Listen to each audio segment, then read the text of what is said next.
The gym pulsed with chaos, basketballs slamming on hardwood, sneakers screeching, and laughter cutting through the air like a blade. In the middle of all that noise, a lone girl stood against the padded wall, her shadow small and unnoticed. She was new, quiet, her dark ponytail swaying as she hugged a worn-out book to her chest.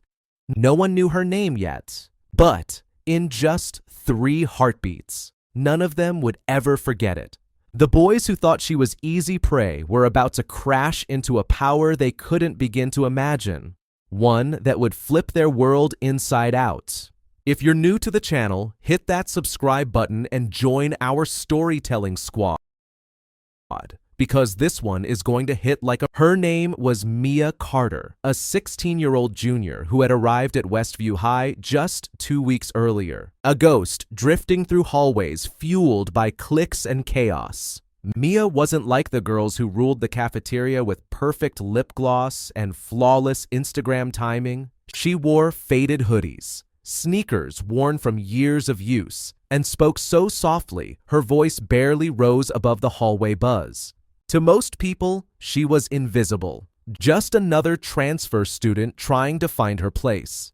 But Mia carried a secret, one shaped through years of early morning dojo training, where sweat stung her eyes and discipline sharpened her mind. She was a state judo champion. Her body was a weapon refined through years of practice. Her mind, a fortress hidden behind a shy smile. No one at Westview knew it. Not her teachers, not the kids whispering about her, and definitely not the group of boys now locking onto her like sharks scenting blood. The gym during free period was raw high school energy. Sunlight spilling through tall windows, dust motes swirling, the heavy smell of rubber mats and sweat filling the air. Kids sprawled across bleachers. Some played lazy pickup games. Others scrolled through their phones filming TikToks. Mia stood at the edge of it all, backpack on one shoulder, her eyes buried in a dog-eared copy of The Art of War.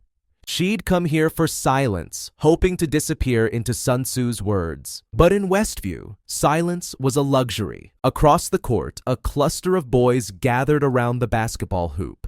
Their laughter was loud and jagged, trouble disguised as noise. They were the untouchables, walking the school like they owned it, varsity jackets worn like crowns. At their center, Jake Dillon.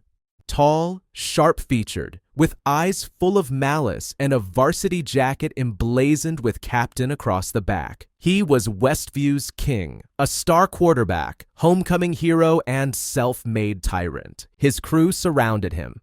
Tyler, the hyena-laughing sidekick with a buzz cut. Dylan, quiet, but always ready to follow. Marcus, the quick-witted troublemaker. And Bear, a hulking linebacker whose nickname came from his size and temper. Their pranks were legendary and cruel. A freshman locker stuffed with shaving cream. A stolen phone used to post humiliating videos. Their account, Westview Records, had thousands of followers. Then Jake's gaze landed on Mia. The perfect target, new, quiet, alone. He nudged Tyler, smirking. Look at her. Bet she'd break if we pushed her just a little. Tyler grinned and lifted his phone, already recording. The boys moved toward her, their shadows stretching across the floor. Mia didn't notice at first. She was lost in her book, lips softly tracing a passage about strategy and patience, words she'd always found comfort in. Back in her old town, before the sudden move, she'd been a star on the judo mat. Trophies, newspapers, championships. But here, she was a nobody. Until now. A shift in the air made her glance up. Jake led the pack toward her, eyes sharp. Her heart thumped once, but her expression stayed calm. She quietly slipped her book into her backpack, her movements collected and slow. The gym's noise seemed to dim as a few kids noticed the tension building. Drama meant entertainment at Westview, and eyes began turning toward them. "Hey, new girl!" Jake's voice sliced through the room, loud enough for everyone to hear. He stopped in front of her, his crew forming a semicircle behind him. "What's your deal? You too good to talk?" Tyler kept the camera pointed at her. Mia stayed silent, expression steady, unreadable. Her calmness lit Jake's fuse. He stepped closer, mint gum on his breath, a scar above his eyebrow catching the light. "What? You mute?" Finally, Mia spoke, soft but clear, like a quiet stream cutting stone. "I just want to read." Her eyes didn't waver. No fear, no hesitation. It rattled him. Jake barked a laugh, loud and ugly, looking back at his crew for validation. Marcus snickered. Bear cracked his knuckles. Phones started recording. Jake leaned in closer. "Let's give her something to talk about." He shoved her. Not hard, but enough. Her backpack slipped to the floor. A gasp rose from the crowd. Mia caught her balance with a grace most people didn't see. "Don't do that again," she said, soft but edged like cold steel. Jake froze, thrown off for a split second. Then he laughed harder, shoving her again, harder this time. Someone whispered, "She's done for." But Mia wasn't panicking. She shifted. Not dramatically, just enough to settle into a stance. Knees soft, hips squared, hands relaxed but ready. A warrior's posture disguised as stillness.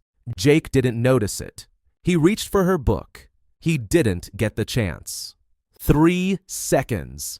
Her hand snapped forward, catching his wrist. Her body turned. Her foot hooked behind his ankle. His momentum betrayed him. Jake crashed to the ground. Gasps exploded through the gym. Tyler's camera shook but kept recording. 3 seconds, and the world flipped. Jake scrambled up, red with humiliation. "What the hell was that?" He lunged, fist balled. She flipped him again. The gym blew up in cheers and shouts. Bear stepped forward, threatening, massive, but Mia moved with precision, ducking his swing and sending him stumbling into the wall. Phones filmed from every angle. "She's a beast." "Who is she?" Jake and his crew were crumbling. Mia stood centered, breathing steady, her book under her arm, calm, composed, unshaken.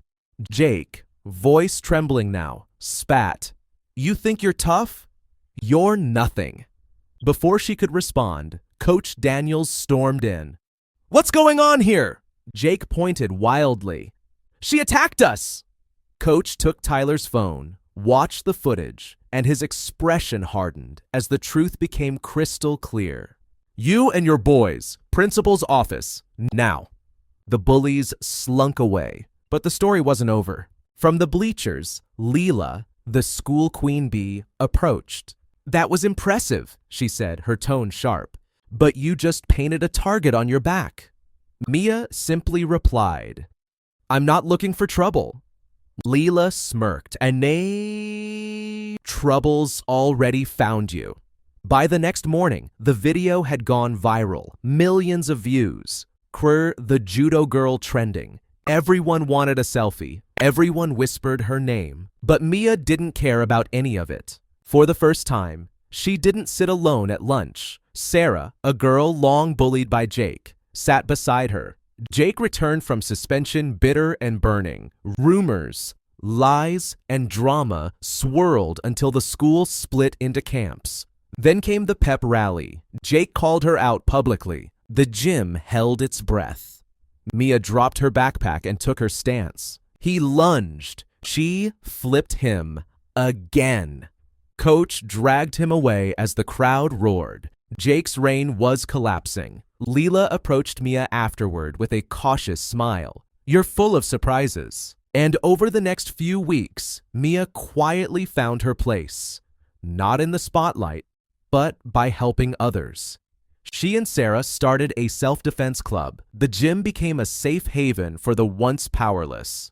Mia never chased attention, but her story traveled far, inspiring kids everywhere to stand up, find their strength, and fight for themselves.